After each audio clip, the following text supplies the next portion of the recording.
adjust your prices competitively for the remaining segment so that it will do wonders. So you will just drive a lot of traffic to your store because you offer these price sensitive products competitively, and you will still offer those premium products to that generated traffic. So on top of that, when you merge these two, you will have a really profitable, sustainable business, which won't be making loss, which will be still premium, and it will be still competitive.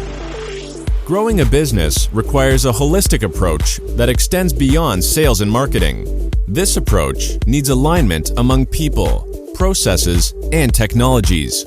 So if you're a business owner, operations, or finance leader looking to learn growth strategies from your peers and competitors, you're tuned into the right podcast. Welcome to the WBS Podcast, where scalable growth using business systems is our #1 priority. Now, here is your host, Sam Gupta. Hey everyone, welcome back to another episode of the WBS Podcast. I'm Sam Gupta, your host and principal consultant at digital transformation consulting firm Elevate IQ. Most companies are very rarely effective with their pricing strategies. They might have very simplified pricing strategies such as cost plus to avoid the analyst overhead and lose money by not charging enough. Or they might have very manual processes to monitor competing SKUs at marketplaces or over the web and might lose their margins with the admin overhead. While monitoring pricing has never been straightforward, the newer tools are making the process easier and helping companies control and update them dynamically as the market condition changes. In today's episode, our guest, Burc Tanir, share his insights into how dynamic pricing works and how e-commerce companies can take advantage of it. He also describes how the newer technologies can help monitor the pricing on marketplaces without hiring an army of analysts and increase your admin costs.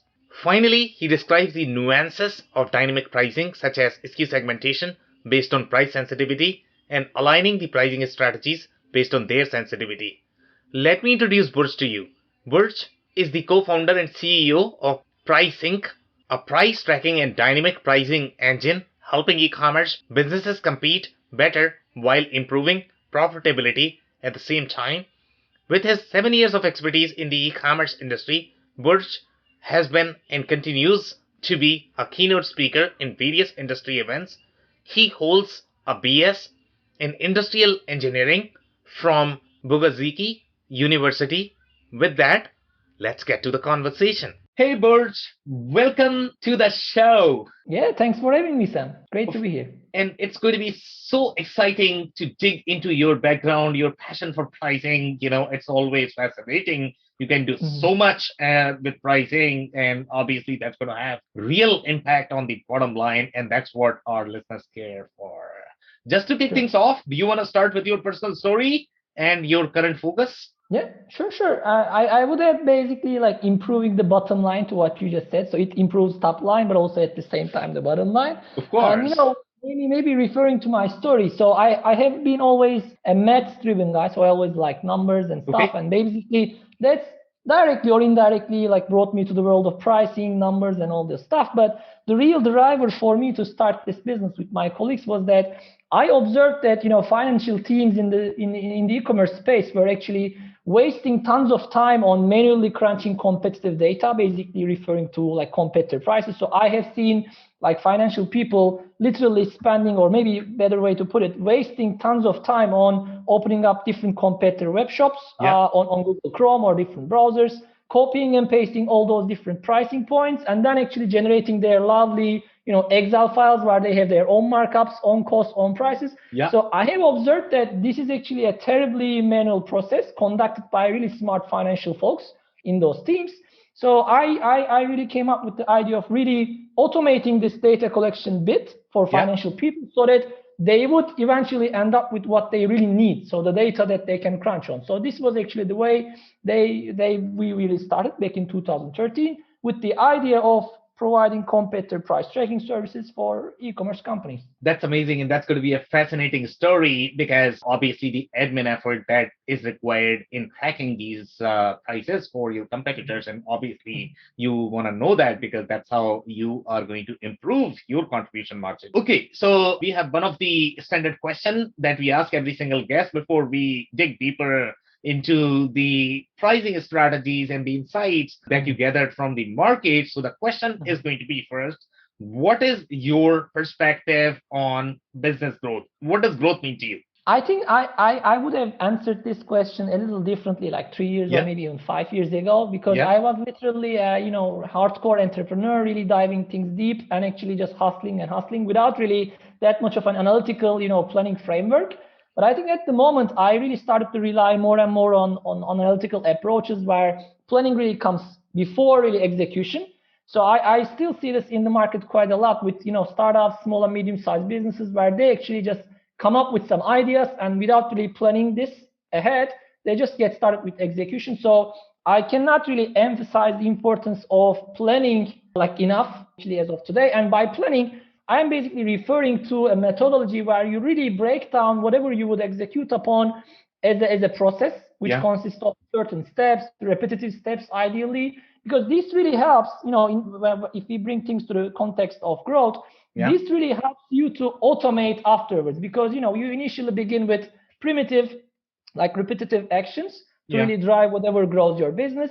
But without really, deploying a lot of manpower, a huge team at a growth organization, if you really build repetitive, well-functioning processes, you can actually generate a lot of additional value from digital transformation and automation. And this is actually really relative for data-driven cultures. So if you are dealing with a lot of data, really working on that data, growth-driven data in a process mindset makes a lot of sense, because like I said, after you really depict the processes and planning, you can really automate that. And I really am fond of automation as a huge and underrated driver of growth, to be honest. I'm not really going to spend time on speaking about marketing tactics, this and that, but I really, if I would just use one single word for my choice of main driver of growth, I would say automation. Okay, amazing. Love that perspective. And that is a very unique perspective that we have not heard before on this show. And we always like that unique perspective.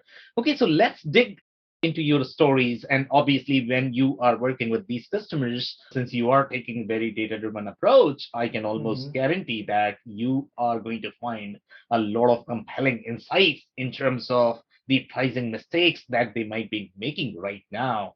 So do you want to pick any stories related to the SMB manufacturers or the e-commerce merchants where the pricing algorithm was not really optimized? So talk about the products that they were trying to sell, talk about different channels and the business model, and what were your observations with respect to pricing, and how did you guys sort of fix it? Sure. Actually, you just even mentioned the price algorithm not functioning well, but I think we need to start with cases where there were no algorithms at all, because people were really just handling everything manually. So this is the sort of like the beginning layer, and it's really common in e-commerce SMB space. So don't imagine that all those merchants are already relying on algorithms. They typically rely on handcrafted pricing decision-making processes. This is the majority of the market. So one story that I can maybe tell is actually from Indonesia. So we work with hundreds of merchants from 60 countries. So Indonesia is, for example, one of those countries, and there we actually were approached by the category leader of mom and baby products in the country. And when they approached us, they had a team of 15 people, like 15 people, who were actually responsible for monitoring their own category products versus competition. So imagine a team sitting in front of the computer and repetitively benchmarking prices versus the competition. And then they were just adding, certain discount values or whatsoever on top of those generated competitive prices monthly or maybe weekly. So doing this manually is a huge mistake. Obviously, it's better than not doing this competitive thing, but doing this manually is one of the key mistakes that I observe in the teams, because like I said in the beginning, these are all smart people that can be actually used more analytically in a more creative, let's say, frameworks. Yeah. They just typically are hired for doing whatever a robot can do better than them. So this is actually not 21st century, 22nd century or whatsoever. So yeah. I believe this is a huge mistake, like incorporating manual processes instead of readily available automation process. Yeah. And the other one that maybe comes a little ahead of that is that we after by the way introducing pricing to them, those 15 people just became pricing users, like our software users, and they actually started to do more analytical stuff on top of the automatically generated data. So this is the story with Orami, by the way, that's the name. And the other story was actually in the case of I think Just Tools, from Australia. So they were like retailing hand tools for 40 years, and again in their case they didn't have such a diverse big team, so they only had this one junior specialist in their finance team, and this guy was just only able to monitor 10 of their products versus 5 key competitors on a weekly basis. So they only had a very limited competitive intelligence data set. So they could have only changed their prices again, those 10 products once in every week. But this really caused them to lose a lot of profit margin optimization opportunities, because I think if I bring things to a more generic terms from this Indonesia and Australia case, people are still applying old school cost-based pricing methodologies because they don't really have the competitive data. So they, for example, have this, costs from their purchasers, suppliers, and they just typically add, let's say, 10%, 20% on top of that. Yeah. But just doing that actually puts you somewhere in the competitive landscape, which you don't know. Yeah. And in most cases, if you're a good purchaser, if you have a well-functioning finance team, you can actually get a good bargain from your supplier. Yeah. And if you add a standard 10%, 20%, you might end up with the bottom end of the competitive landscape. So what I'm saying is that you can end up being too cheap, where you could have at least added $10, $20 on top of your prices, but you could have still had the same sales volume. So this is actually leaving tons of money on the table without just watching the market. Just using cost-based strategy is a huge mistake. Yeah. And one last bit is actually also something we commonly see across SMBs, especially during this holiday season, like Black Friday, Cyber Monday. These are all approaching, and people are just so reluctant. They are just so inclined towards just offering like 50% off, 20% off from the whole assortment without really checking out the market. And this is again also the direct actually strategy to leave a lot of money on the table. So all in all, I can summarize all these mistakes as not relying on automation where it's really applicable and available, and not really proceeding data-driven where it's really the right way to do. Okay, amazing. So obviously, in these two stories, you have people checking the price, and I don't know what is going to be their thought process in terms of benchmarking. Price is just one variable overall when you look at that, right? When you are going to be working with, let's say, businesses that are not really as sophisticated with their analysis, obviously they are going to have slightly simpler algorithm just because that's easy for them from the maintenance perspective. They don't have to think about it, and that's probably has been working for them. But how do you sort of correlate the real sales? Because I know that you are actually monitoring the pricing, you are monitoring the pricing of the competitor, but you cannot simply follow the competitor's pricing because they might have their brand which might be stronger, they might be in a region where people are able to afford more, they might be able to sell. So what would be your advice, let's say, if you are working with a business, they are looking at making their pricing processes slightly more sophisticated, what would be your recommendation? So rather than doing cost plus, how would you approach this in the structured manner so that I have my some sort of SKUs, some sort of categories? How am I going to perform the analysis and then figure out what is going to be the optimal pricing for me?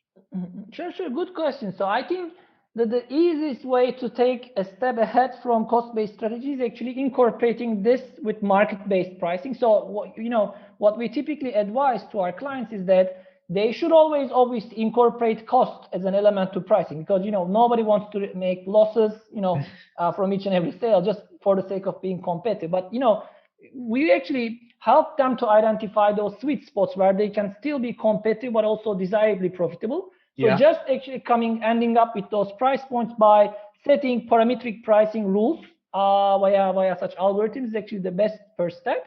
But there's actually another step ahead there. So from there, and this is actually something we can call price testing. So people often forget that you might not need to discount a certain product just for the sake of discounting it, because like you said, maybe your customer base is so premium that they would just buy the same product at the same value, even if you just increase the price for $5 or decrease the $5. So I'm talking about price sensitivity here. So if, for example, there is actually a category of products which are not really being affected by your price changes in terms of sales volume, gross volumes, you should actually notice those products, and actually you should only apply discounts. You should only follow a competitive pricing strategy where you have really price sensitive products. So you shouldn't just follow the same competitive strategy for your whole assortment. So this is actually what I'm really criticizing harshly with even some of our clients, because they typically apply the same strategy for the whole product assortment. But we actually primarily tell them that they should, at least to begin with, segment their products and very basically segment them into two categories. One, price sensitive category. Two, premium category, or whatever you call it. And don't really try to be super competitive for the premium category. Just get your literally premium from them and just adjust your prices competitively for the remaining segment, so that it will do wonders. So you will just drive a lot of traffic to your store because you offer these price sensitive products competitively, and you will still offer those premium products to that generated traffic.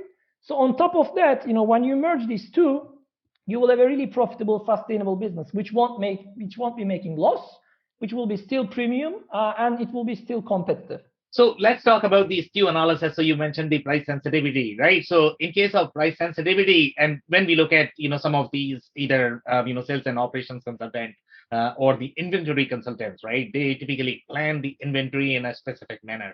So for them, it is going to be, they divide this into 4 quadrants, and they are going to be studying based on, let's say, the high volume, high margin, low volume, high margin. That's how they sort of segment their SKUs, and that's how they plan for the inventory, how the inventory must be bought, and it should be planned. So is price sensitivity is going to be a separate analysis from how they plan the inventory, or is it going to be another variable in the existing analysis? What do you typically see in the market when you are analyzing which are the SKUs that are going to be price sensitive versus which are not going to be price sensitive?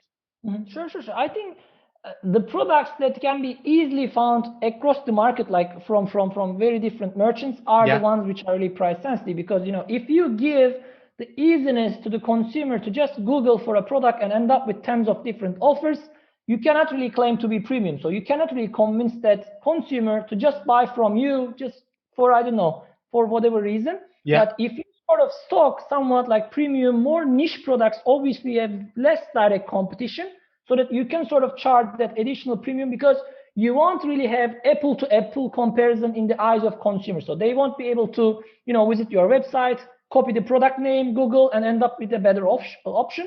So these type of more of a commodity products, which can be found across Google Shopping or, across Google at multiple stores, really are in harsh price competition. But other product categories where you are mostly doing direct to consumer, where you are the manufacturer itself and you don't really have a huge, let's say, like reseller network, there you have this bargain of potential premiums to be added on top of cost. So it really depends on how like widely available the product you are retailing for. And one other aspect that you sort of like referred to was inventory. And in that regard, I believe people oftentimes miss the importance of the competitive intelligence around inventory levels across their market, because noticing, this is also actually achievable. This is also actually accessible in a way, because if you can actually monitor your competitors' stock availabilities, you can spot when they go out of stock, which means there is still a demand for that product, but this competitor cannot fulfill that. So this is actually an opportunity for the client here to increase that product price a bit, because the demand will be still there, but the supply will be diminished because one of your or maybe two of your competitors will go out of stock.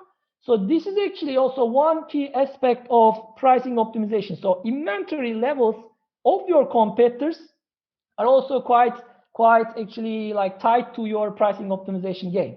That's what we also anticipate a lot. Very interesting. So I don't know if you incorporate the inventory levels of your competitors as part of the pricing signal. But here is my problem with the inventory signal, and I am slightly more the back office guy, as you know, right? So in Mm-hmm. case of the inventory levels, when you really look at what is available on the e-commerce site, in a lot of cases when we work with different businesses, typically their ERP systems are not really going to be integrated with e-commerce. At Mm-hmm. times we see that they are probably going to have a fake inventory on the site. So now you are actually monitoring unreliable data because that's not a clear signal. Also, just because you are able to see that they are out of stock, that does not speak that there is going to be a demand for that product. They may be out of Mm-hmm. stock just because there is Mm-hmm. no demand for that Mm-hmm. product. They are not selling anymore. So Mm-hmm. how do you make sure that you have the signal for the demand? Because your goal here is going to be you are monitoring, you are gauging the demand based on the stock availability. But in my Mm-hmm. experience, number one, that is the unreliable signal. Number two, that's I Mm-hmm. don't know if that is going to have clear correlation with your demand. Mhm. Yeah, I think referring to the first part, I mean, the unclear signal can actually still be reliable. I mean, I know this might sound contrary, but what I'm saying is that we only actually incorporate the stock availability. So we are not really talking about the number of like inventory levels. So this competitor has 10 in stock, 15 in stock, but I am actually just talking about the consumer's experience when it comes to stock availability. So let's say you have this product in stock and all your competitors also have them. Yeah. So this is actually my way of translating demand. So you know your own sales volume. So you know that this product is actually selling quite well, so this is actually a key product for you, and you know Yeah. that all these other competitors are selling this. So if you ever notice that a consumer cannot buy this product from a competitor any longer, so here what I'm saying is that when you visit that competitor's website, it will explicitly tell you that you can add that product to cart because it's out of stock. So I don't care whether this is really actually in stock and whether this is an ERP glitch or not, but Yeah. the consumer won't be buying this from this competitor. And you know that the consumers are already buying this from your website, and you can assume that they're also buying this from the other sites. This is actually the demand that I'm talking about. And this demand won't be fulfilled by one of your competitors. So you can actually capture that otherwise fulfilled demand by that competitor yourself. And there will be an excessive demand. So you can utilize that by incrementally increasing your prices. So that's what I'm talking about. Yeah, so I'm actually going to dig a little deeper into that. Okay, so let's Sure, say sure. if you talk about the consumer going to the website, trying to add to the cart, and obviously if the stock is not available, then you are measuring that as a signal that Mhm. you are not able to buy from that site. So you mentioned that, you know what, on my site, I am going to have a product that is selling well in the market, and your assumption is going to be that the competitors are selling as well, at least if you are tracking all of those competitors that Sure. sell normally. But here, when you are trying to add the product to the cart, that's going to be slightly more fabricated demand because you don't know if the consumers are really going to those websites and really adding these products as of today. So Mhm. how do you ensure that you are really studying the real demand? I know that, I Mhm. mean, see, sometimes that could be tricky because you don't really have a sense of the real demand from the market. You Mhm. are simply measuring these signals based on Mhm. whatever data points may be available. Mhm. But do you do anything to normalize this? What do you do to make sure that you are not reading the anomaly? Sure, sure, sure. Good question. So, one of the ways we actually come up with this, let's say, like globally correct, let's say, signs of demand is actually platforms like Google Shopping. For example, in Google Shopping, it's actually the biggest price comparison engine for consumers. So it collects a lot of signals from the consumers. So I think Google Shopping is the best and actually maybe the only platform other than Amazon which can really rank the popularity of products being sold online. So they can tell whether a Nike Air Jordan is more popular than this unknown, I don't know, sneaker brand. And Nike Air Jordan is more popular because more people are actually searching for that product on Google Shopping and clicking for different products. So this is actually one of the public signals that we get from the market. So we can literally know which perfume is more popular in Germany and which, I don't know, sneaker is more popular in Canada. So we can actually at least assume that the weekly demand for this product category is higher than the others. So not with exact value. So we cannot really end up with saying that, okay, this product sold 1,000 units last week and whatsoever, but we can at least have a comparative signals for the popularity of the products from such platforms like Amazon, Google Shopping, so that if our customer is selling this popular product, we can at least assume that the other merchants selling the same product are also getting, decent amount of demand for that item because it's globally popular. And if one of those competitors for this globally popular product goes out of stock, I mean that the potential demand to be fulfilled by that competitor will just come back to the market, to the open economy. And some other merchants will be converting that, potentially also our client here. And as there will be more demand, less supply, this is a price increase opportunity, referring to microeconomics. Okay, amazing. Love it. So now let's go back to some more digging into the price sensitivity, right? So you mentioned that there are going to be two different groups from your SKU perspective. So number one is going to be the price sensitive group, and obviously you want to be slightly careful there in terms of the way you are sort of raising your price or decreasing your price, because these consumers are going to be slightly more sensitive.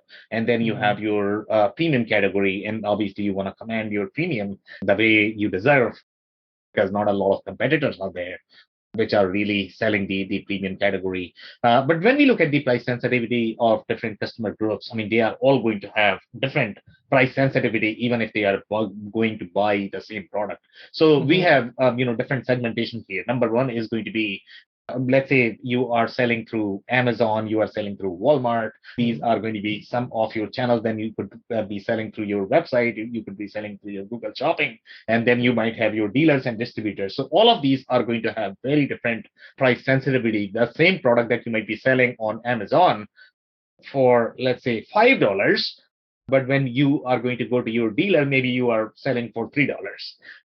So how do you make sure that you are going to accommodate the customer groups and the customer preferences when it comes to their price sensitivity? Yeah, I think customer segmentation is the really other dimension of segmentation. So we just referred to like product segmentation, and we put our products into two categories. And there is actually a similar product segmentation at the customer end, and we can do the very same categorization. The first group will be price sensitive customers, and the other one will be, let's say, the ones that don't really care a lot about prices. And what I'm saying is that you can actually, by using customer data platforms like which are getting widely popular, that they help you to segment your customer base to collect first party data.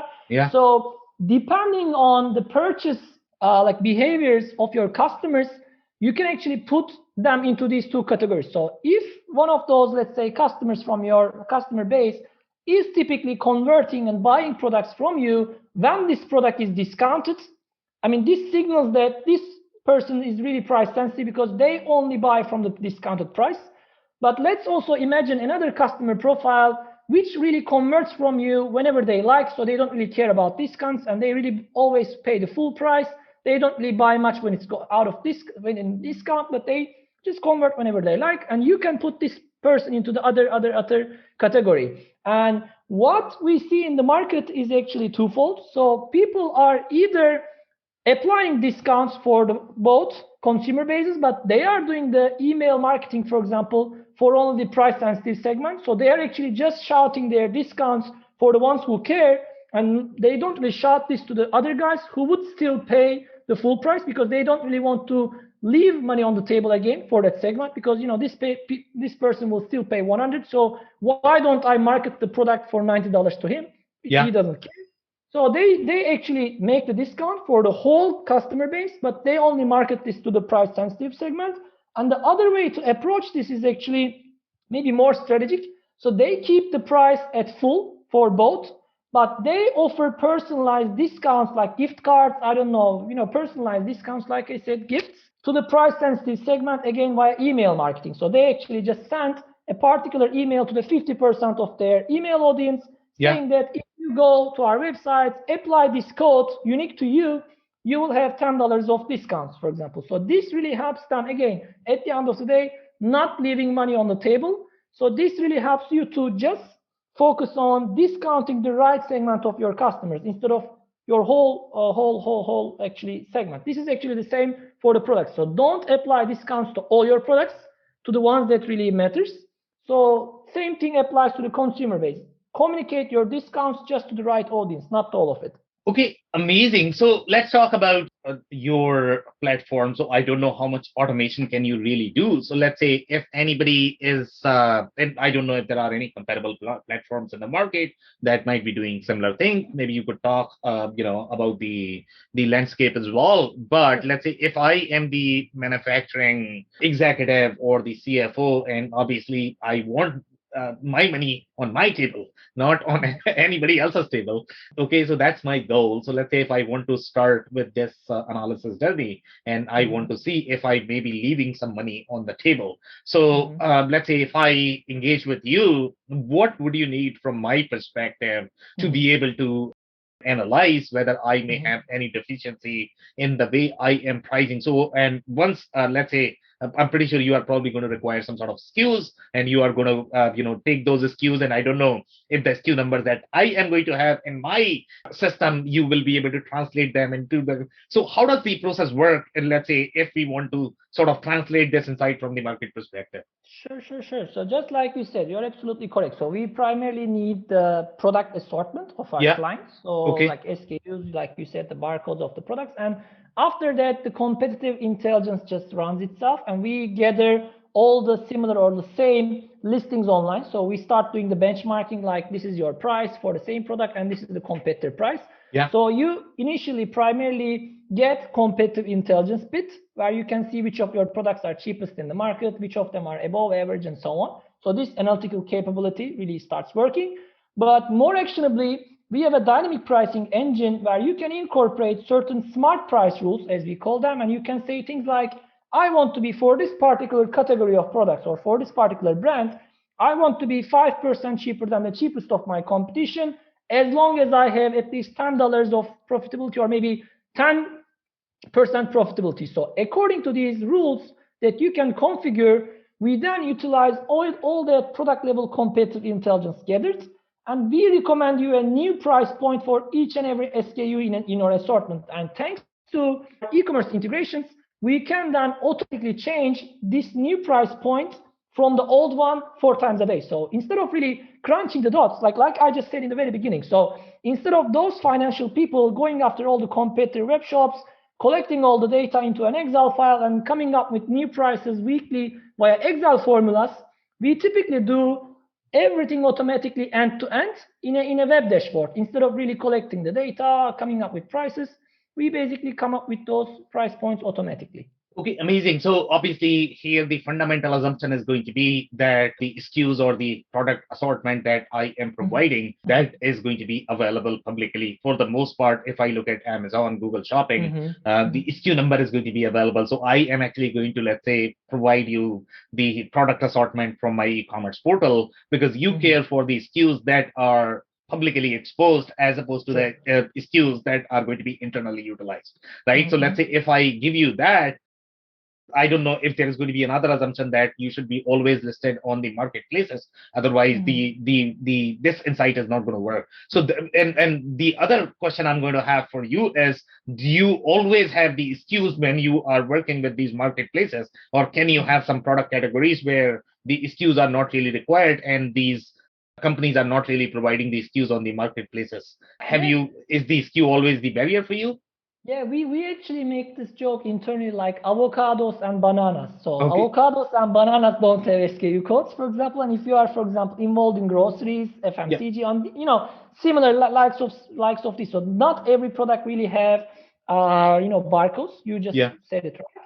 So in that case, what we do is actually just taking things one step behind, and we don't do this competitive intelligence at our end by identifying all the similar listings.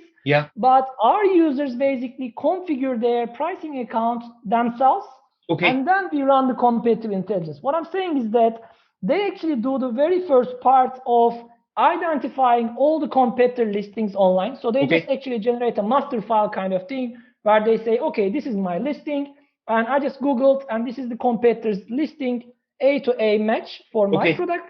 And then they provide us all those links for their products. And then our system basically does this price monitoring from those master file URLs. So this is actually one of the other flexible options. Yeah.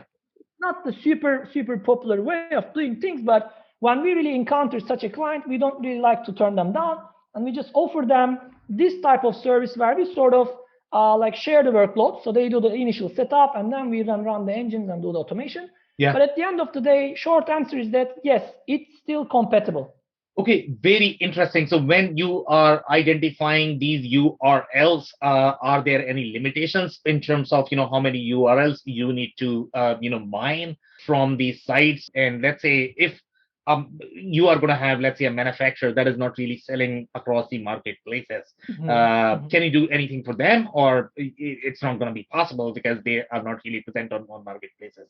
Yeah. I mean, obviously we also have limitations, and that limitation is actually just defined by the scope of e-commerce. So if a price is not really available on e-commerce publicly, we cannot really get it at price, because there are some other services that B2B manufacturers are accustomed with. So there are some competitive intelligence companies who get pricing and quote information from competitors, let's say offers. So this is the old school conventional competitive intel before e-commerce. Yeah. So we don't do that play. So we don't do any sort of offline competitive benchmarking or whatsoever, but we are just limited to the rather widening scope of e-commerce only. So we can only capture whatever exists on e-commerce.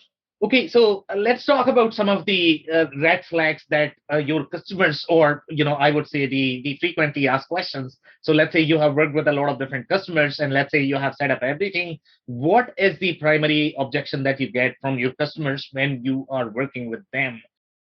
Do you find any customers who don't really believe in the insight that you are providing? Are they afraid of losing money just because it's going to be automated? What kind of objections do you get from your customers typically?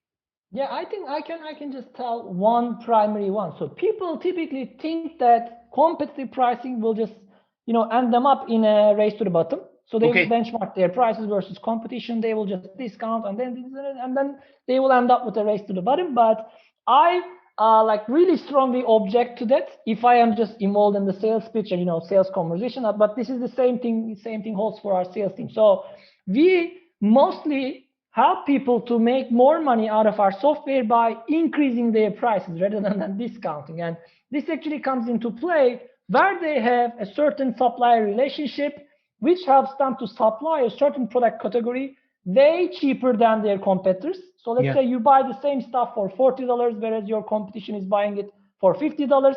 And you all, let's say, apply the industry average 12% on top of that product. So unless you really have the visibility across the market, you will actually just add 12% on $40. Your competitors will do the same thing for $50, and you will just only follow cost-based, and you will actually remain way lower than the cheapest competitor.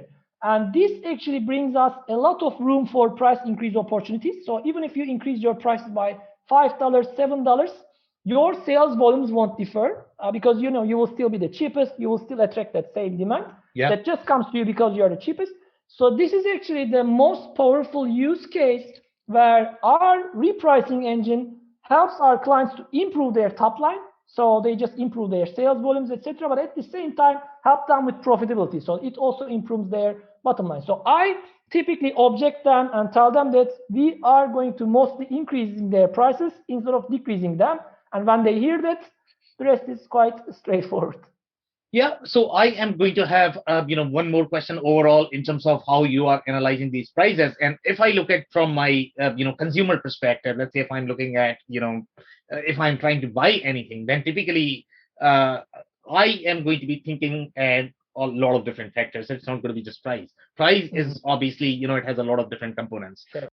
You are going to have your actual price, at which you are selling your product. And then you are going to have some sort of discount. The discount could vary based on your loyalty. You are going to have shipping charges. So as a consumer, when I am making my decision, I am looking at everything to be able to determine, which is going to be the best deal for me. So now, in your case, are you simply analyzing a specific price point, or do you, analyze everything that affects the pricing or pricing decision or the price sensitivity? Yeah, we actually just rely on whatever our clients need, because all those factors that plays in this game are actually also showing the final price. So if, for example, the client wants to benchmark loyalty prices versus each other, you can actually capture that degree of pricing across their website and competitors. So they benchmark loyalty pricing. If they want to see the just price without shipping, we can get that data and they benchmark that. Or if they want the full price, like price that a consumer finally pays when the discounts apply, personal discounts apply, or shipping rates apply, we then actually get the price that appears after you add the product to the cart in your e-commerce site. So you just see the final kind of price with the shipping, discount, blah, blah, blah. So this really depends on what type of comparison the merchant wants to do. And in most cases, interestingly, people, I'm saying interestingly because I would also imagine that they would like to see the final full price. But most of our clients really want to benchmark the actual price point that you see next to the product page. So the biggest figure that you see on a product page before the, shipping fee, before the discounts, they want to see this original price benchmarked in most of the cases. Okay, amazing. So that's it for today, Burc. Do you have any last minute closing thoughts or remarks for our listeners? Yeah, like I will probably use this opportunity to just repeat what I really just said in the beginning. So I am a big fan of automation. And I really cannot emphasize the importance of this enough because, I think digital businesses, like referring to e-commerce and other similar ones, are really full of data. And when you have data in place, you typically handle this data mostly in Excel files, in similar platforms. And whatever you do on those platforms are mostly repeatable processes. So if you identify such a repeatable processes, I think SMBs of, like different industries or even maybe mid-sized businesses should come up with automation ideas because they are widely popular, not just for pricing automation, but for automation of anything that you can imagine in a business operation. So I think as soon as they actually incorporate more automation into their game, one, they will improve the day life of their employees. So people will still, be busy, but they will be occupied with more strategic stuff. And also their cost of sales and cost of operations will diminish because obviously robots are cheaper than people. And for repetitive processes, robots should be preferred as we move forward. So I can just close this conversation once again with the importance of automation, which I really admire. Okay, amazing. And my personal takeaway from this conversation is going to be one of the biggest benefit of e-commerce is really going to be to analyze the competitive pricing, gather all of that data, mine the insight and intelligence that is going to provide you the competitive edge. So obviously, if you are not doing e-commerce, then obviously you are missing the boat. And if you are doing e-commerce, but if you're not mining the data from the competitors, then you are leaving a lot of money on somebody else's table. So figure out how to get that money on your table. On that note, I really want to thank you for your time and insights. This has been a powerful episode. Thank you. Thank you for inviting me. Pleasure. I cannot thank our guests enough for coming on the show, for sharing their knowledge and journey. I always pick up learnings from our guests, and hopefully you learned something new today. If you want to learn more about Burc, head over to pricync.com. It's PRISYNC.com and avoid pricing mistakes. Links and more information will also be available in the show notes. If anything in this podcast resonated with you and your business, you might want to check other related episodes, including the interview with Andrew Deutsch, who discusses pricing and discounting strategies for companies. Also, the interview with Eyal Rosenberg, who discusses B2B e-commerce pricing nuances and how it is different and more complex than B2C. Also, don't forget to subscribe and spread the word among folks with similar backgrounds. If you have any questions or comments about the show, please review and rate us on your favorite podcasting platform or DM me on any social channels. I'll try my best to respond personally and make sure you get help. Thank you, and I hope to catch you on the next episode of the WBS Podcast. Thank you for listening to another episode of the WBS Podcast. Be sure to subscribe on your favorite podcasting platform so you never miss an episode. For more information on growth strategies for SMBs using ERP and digital transformation, check out our community at WBS.rocks. We'll see you next time.